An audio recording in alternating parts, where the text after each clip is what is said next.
Dears, welcome to Aegon learning. മക്കളെ, ഇന്ന് നമ്മൾ പഠിക്കുന്നത് നമ്മുടെ ഫസ്റ്റ് യൂണിറ്റിൽ നമ്മൾ പഠിച്ചിരിക്കേണ്ട കുറച്ച് കാര്യങ്ങളാണ്. അപ്പോൾ നമ്മുടെ എക്സാമിന് ഏറ്റവും ഇമ്പോർട്ടൻസ് കൊടുക്കേണ്ട ഭാഗമാണ് ഒന്ന് ആനുവലിൻ്റെ ചാപ്റ്റേഴ്സും പിന്നെ മറ്റൊന്ന് ഫസ്റ്റ് യൂണിറ്റും. അപ്പോൾ ഇതിൽ നമ്മുടെ മധുഹൃദു എന്ന കവിതയുടെ ആശയമാണ് ഇപ്പോൾ നമ്മൾ ഡിസ്കസ് ചെയ്യുന്നത്. യേ പങ്ക്തിയാ മധുഹൃദു കവിതാസെ പ്രസ്തുത് ഹേ. ഈ വരികൾ മധുഹൃദു കവിതയിൽ നിന്ന് തന്നിട്ടുള്ളതാണ്. മധുഹൃദു ഛായാവാദി കവി ജയശങ്കർ പ്രസാദിനെ ലിഖാ ഹെ. ഇനി എന്താ പറയുന്നത്? മധുഹൃദു എന്ന കവിത ഛായാവാദി കവി ജയശങ്കർ പ്രസാദിൻ്റെതാണ്. കവിത മേ വസന്ത് ഋതു കാ സുന്ദർ വർണ്ണൻ ഹുവാ ഹെ. ഈ കവിതയിൽ വർണ്ണിക്കുന്നത് വസന്തകാലത്തെയാണ് കവി വർണ്ണിക്കുന്നത്. വസന്ത് ഋതുക്കോ കവി കവിതാമേ. അപ്പോൾ ഇവിടെ കവിതയിൽ കവി വസന്തകാലത്തെ തൻ്റെ പ്രേമികയുടെ രൂപത്തിലാണ് അദ്ദേഹം വർണ്ണിക്കുന്നത്. അദ്ദേഹം പറയാണ്, വഴിതെറ്റി വന്ന ഒരു വസന്തമാണത്. അത് എങ്ങനെ? എൻ്റെ പ്രണയിനിയാണ്, ഞാൻ അവളെ കാണുന്നത് ഒരു പ്രണയിനിയെ പോലെയാണ്. ഞാൻ അവൾക്ക് ഒരു ചെറിയ വള്ളിക്കുടിൽ നിർമ്മിച്ചു കൊടുക്കും. കവി അപ്നെ മൻമേ ഉസ്കെ ലിയെ ചോട്ടി കുട്ടിയാ ബനാ ദേത്തെ ഹെ. അപ്പോൾ ഇവിടെ മനസ്സിലാക്കണം, കവി എവിടെയാണ് ഇനി ഈ കുടിൽ നിർമ്മിക്കുമെന്ന് പറഞ്ഞത്? തൻ്റെ ഹൃദയത്തിലാണ്, മന്മേ അല്ലെ, മനസ്സിലാണ് നിർമ്മിച്ചു കൊടുക്കുന്നത്. Akash or Dharti K beach പ്രേമ കാ നീഡ് സ്ഥിത് ഹെ. എന്നിട്ട് പറയുന്നത് എന്താണ്? ആകാശത്തിനും ഭൂമിക്കും ഇടയിൽ എന്തുണ്ട്? പ്രണയത്തിൻ്റെ ഒരു കൂട് സ്ഥിതി ചെയ്യുന്നുണ്ട്. സൂക്കെ തിൻകെ ജേസെ फालतू चीजों को वसंत के आगमन पर यहाँ कोई स्थान नहीं है. എന്നിട്ട് കവി പറയാണ്, സൂക്കെ തിൻകെ ജേസെ. എങ്ങനെ? ഉണങ്ങിയ പുൽക്കതിരുകളൊക്കെ ഇല്ലേ, പുൽനാമ്പുകൾ, ഇവയ്ക്കൊന്നും ഈ വസന്തത്തിൽ ഒരു സ്ഥാനവുമില്ല. നമുക്കറിയാം, വസന്തകാലം എന്ന് പറഞ്ഞാൽ എങ്ങും മനോഹരമായ പൂക്കളൊക്കെ വിരിയുന്ന, ഏത് ചെടിയിലും പൂക്കൾ ഉണ്ടാകുന്ന നല്ലൊരു ക്ലൈമറ്റാണ് അല്ലേ. അപ്പോൾ അങ്ങനെയുള്ള ഈ വസന്തത്തിൽ ഈ ഉണങ്ങിയ പുൽനാമ്പുകൾക്കൊന്നും ഒരു സ്ഥാനവുമില്ല. ഉനെ ഛാഡ്ഗണ്ഡ് മേ ഭാഗ് ജാനാ ഹേ. അവർ എങ്ങോട്ടെങ്കിലും എവിടേക്ക് പോകണം? ഏതെങ്കിലും കുറ്റിക്കാടുകളിലേക്ക് പോയി മറഞ്ഞോളൂ. പേട് പൗദോ പർ നയേ നയേ പല്ലവ് ഖിൽ രഹേ ഹേ. ഇനി മരത്തിലും ചെടിയിലും ഒക്കെ പുതിയ പുതിയ തളിർനാമ്പുകൾ ഉണ്ടാകുന്നു. പല്ലവോ സേ ബരേ സൻസാർ സബ്കോ അച്ഛാ ലഗ് രഹാ ഹേ. ഇനിയോ ഈ തളിരിട്ട് നിൽക്കുന്ന ഈ ലോകം, അതെന്താണ്? പൂത്തുലയുന്ന ഈ ലോകം എല്ലാവർക്കും ഇഷ്ടപ്പെടുന്നത് തന്നെ. ഇനി പറയുന്നതോ, മലയാനിൽ കി ലഹരെ രോമാഞ്ചിത് കർത്തേ ഹുവേ പ്രേമിക കെ രൂപമേ ആ രഹേ ഹെ. ഇനി ചന്ദനക്കാറ്റ്, മലയാനിൽ കെ ലഹരെ, ചന്ദനക്കാറ്റ് രോമാഞ്ചിത് കർത്തേ ഹുവേ, രോമാഞ്ചം വരുത്തുന്ന പോലെയാണ്. പ്രേമികാക്കെ രൂപമേ, വസന്തകാലത്തിൻ്റെ പ്രത്യേകതകളെയാണ് ഇവിടെ എടുത്തു പറഞ്ഞിരിക്കുന്നത്. തളിർക്കുന്നതും തണുത്ത കാറ്റും. ഓർ പ്രേമികാക്കെ നയൻ രൂപി കമൽ കോ ചൂം രഹേ ഹേ. എന്നിട്ടോ പ്രേമികക്ക് കമൽ അല്ലെ, താമരമൊട്ട് പോലത്തെ കണ്ണുകളിൽ ചുംബിക്കുന്നു. പൂരബ് സെ ലാൽ കുസുമക്കെ സമാൻ ഉഷാ ഖിലേഗി. ഇനി കിഴക്ക് നിന്ന് സൂര്യൻ എങ്ങനെയാണ്? ഒരു ചുവന്ന പൂ പോലെ ഉഷാഖിലേഗി, പ്രഭാതം പൊട്ടിവിടരുകയാണ്. ഉഷാക്കെ യഹ് ലാൽ രംഗ് ദിനക്കോ രംഗീൻ ബനാദേഗി. അപ്പോൾ ഈ പ്രഭാതത്തിൻ്റെ ഈ നിറം ദിവസത്തെ എന്താക്കുന്നു? വർണ്ണമുള്ളതാക്കുന്നു. രാത് കെ സമയ അന്ധകാർ കോ പാർ കർക്കെ. ഇനി രാത്രിയിലോ? വസന്തത്തിൻ്റെ പകലിനെയാണ് പറഞ്ഞത്.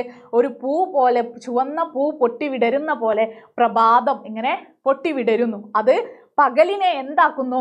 വർണ്ണശബളമാക്കുകയും. ഇനി രാത്രിയിലെ പ്രത്യേകതയായിട്ട് എന്താ പറയുന്നത്?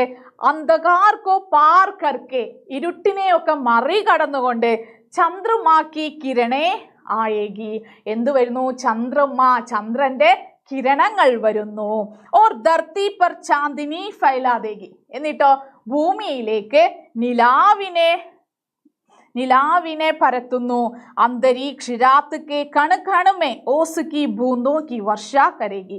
ഇനി അന്തരീക്ഷമാണെങ്കിലോ പ്രകൃതിയിൽ കണ് എന്ന് പറഞ്ഞാൽ എന്താ? തുള്ളി തുള്ളിയായിട്ട്.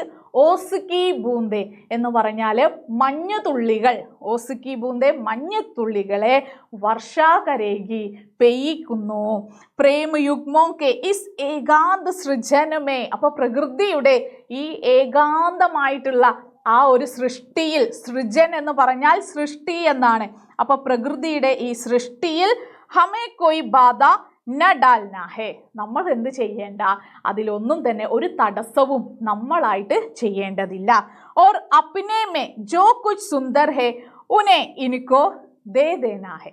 ഇനി പറ്റുമെങ്കിൽ നമ്മളിൽ എന്താണോ പ്രകൃതിക്ക് കൂടുതൽ ഉപയോഗപ്പെടുന്നത്, കുറച്ചുകൂടി സൗന്ദര്യം, ഇപ്പം നമുക്ക് വേണമെങ്കിൽ ഒരു 4 ചെടി നമ്മുടെ മുറ്റത്ത് വെച്ചാൽ അല്ലേ, അത് അത്ര കൂടി പ്രകൃതിയെ എന്താക്കുന്നു, ആ ഭംഗിയുള്ളതാക്കുന്നു. അങ്ങനെ നമ്മളെ കൊണ്ട് സാധിക്കുമെങ്കിൽ നല്ലതെന്തെങ്കിലും ചെയ്യൂ. അല്ലാതെ നമ്മൾ എന്ത് ചെയ്യണ്ട, പ്രകൃതിയിലേക്ക് ഒന്നും തന്നെ നശിപ്പിക്കുവാനായിട്ട് ചെയ്യേണ്ട. മനുഷ്യനാണല്ലോ പ്രകൃതിയെ ഇങ്ങനെ നശിപ്പിച്ചുകൊണ്ടിരിക്കുന്നത്. കവി കെ ശൂന്യ ഹൃദയമേ പദ് ബോൽക്കർ ആനേവാലി. അപ്പോൾ ഇവിടെ കവി പറയാണ്, ഇപ്പം ശൂന്യമായ ഒരു മനസ്സിലേക്ക് വഴിതെറ്റി വന്ന ഒരു പ്രേമികയെ പോലെ വസന്ത് ഋതു കെ സമാൻ അചാനക് പ്രേമിക ആയി അല്ലെ. അപ്പൊ അങ്ങനെ ഉണ്ടായിരുന്ന അദ്ദേഹത്തിന്റെ ഒറ്റപ്പെട്ട ആ ഹൃദയത്തിലേക്ക് ഒരു പ്രേമിക വന്നു. വ്യതാമേ സാത്തി ബൻകർ, എല്ലാ പ്രയാസങ്ങളിലും ഒരു സുഹൃത്തായിക്കൊണ്ട്. പ്രേമികാക്കോ കവി അപ്പിനെ മന്മേ കുട്ടിയാ ബനാ ദേത്താ ഹേ. എന്നിട്ട് എന്താക്കുന്നു, ഈ പ്രണയിനിക്ക്, വസന്തമാകുന്ന പ്രണയിനിക്ക് മനസ്സിൽ ഒരു കുടില് കെട്ടി കൊടുക്കുന്നു. പ്രേമ വിഹീന सूखे तिनके जैसे लोगों को इस प्रेम निवास से अलग किसी सूखे में जाना है. इस प्रेममय वातावरण में कवि के मन में आशा की नए किरणें खिलेंगे.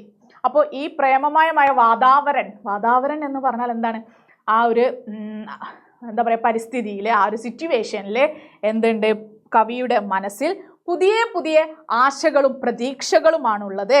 കവിതാമേ പ്രകൃതി ചിത്രൻ, മാനവീകരൻ, സൗന്ദര്യവർണ്ണൻ, പ്രേമാനുഭൂതി ആദി ഛായാവാദി പ്രവൃത്തിയോं का सुंदर समावेश हुआ है. നമുക്കറിയാം ജയശങ്കർ പ്രസാദ് ഒരു ഛായാവാദി കവിയാണ്.